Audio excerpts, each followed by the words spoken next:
चालू करें। स्टार्ट। आपने लालगंज विधानसभा से कांग्रेस प्रत्याशी के तौर पर नॉमिनेशन दिया है, क्या कहिएगा?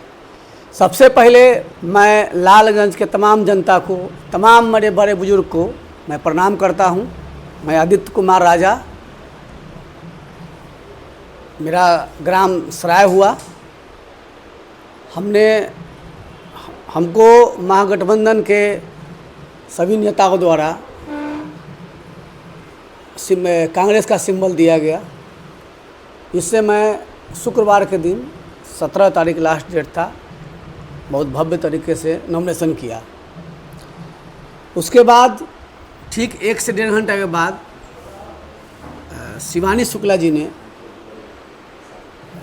आरजेडी के सिंबल से नॉमिनेशन दिए। खैर ये सब तो होते रहती है, ये तो शीर्ष नेता को सोचना है कि क्या करना है। वैश्य बनिया का सीट है, हम वैश्य समाज से आते हैं, ईबीसी से आते हैं। यहाँ वर्षों से वैश्य बनिया का सीट रहा है। बाद बाकी हमारे शीर्ष नेता को लोग को क्या करना है, अब वही फैसला करेंगे। अगर अभी जो दो कैंडिडेट महागठबंधन की तरफ से उतारा गया है, इसके बावजूद आपकी रणनीति क्या होगी?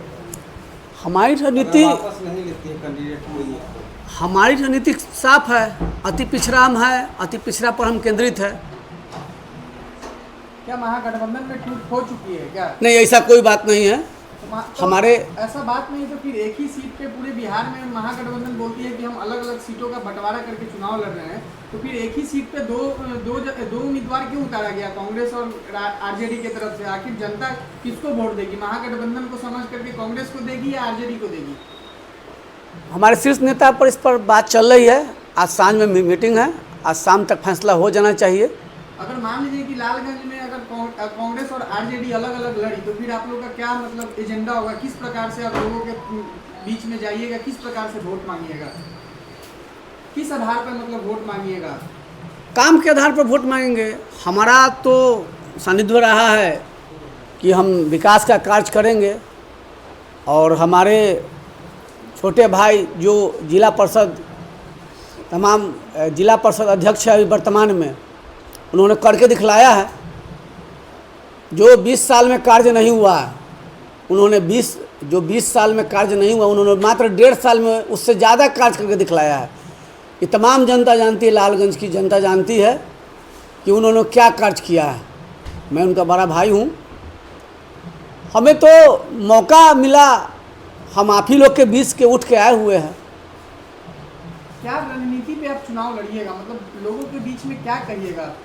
जनता को क्या अपील करिएगा कि हाँ आप हमें मतलब शिक्षा के विषय सुधार में या जो भी मतलब विकास है, शिक्षा है, और जनता जनार्दन होती है, जनता ही भगवान होती है।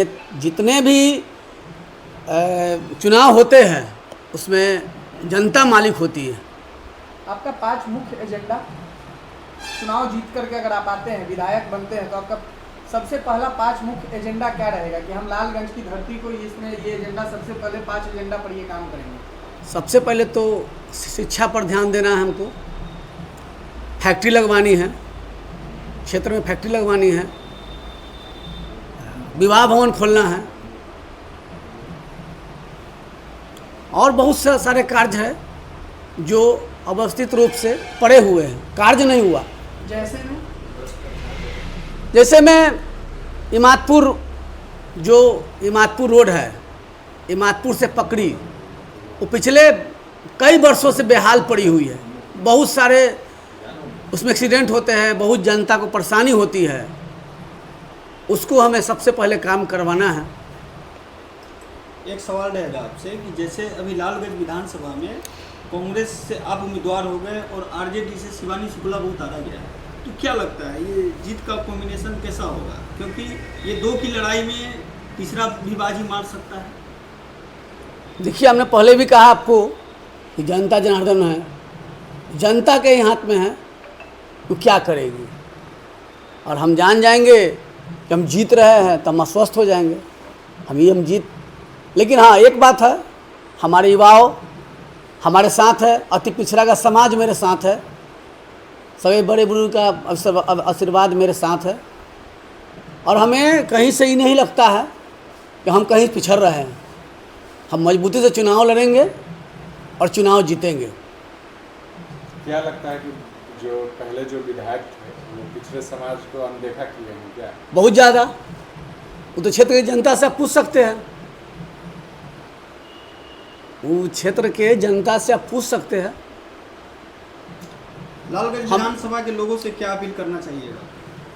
बस सभी लोग से यही अपील करेंगे कि अपना मत सोच समझ कर दीजिए। आपका मत, आपका निर्णय ही किसी व्यक्ति को यहाँ का विधायक बनाएगा। सोच समझकर ही इस मत का प्रयोग कीजिए और हम उस लायक है तो हमें चुनिए और हम उस लायक नहीं है तो हमें मत चुनिए। जनता जनार्दन होती है। मैं पिछली बार भी कहा, अभी भी कह रहा हूँ, सब दिन कहूँगा।